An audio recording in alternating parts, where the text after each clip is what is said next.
Leak అవుతుంది. ఎంత water waste అవుతుంది అసలు. కొంచెం అది వస్తుంది కదా మా, దానికి ఏమైతుంది? చెప్తాను. వాటర్ అంటున్నావు కానీ ఒక్క డ్రాప్ వాటర్ కూడా వదిలేదు.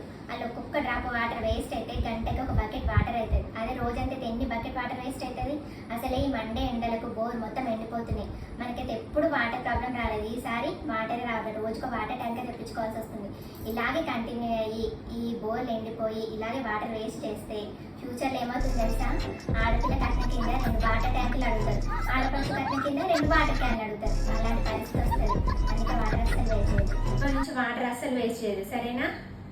Okay, promise. ఇక నుండి నీటిని వృధా చేయమని మీరు కూడా నాకు మాట ఇవ్వండి. ప్రామిస్.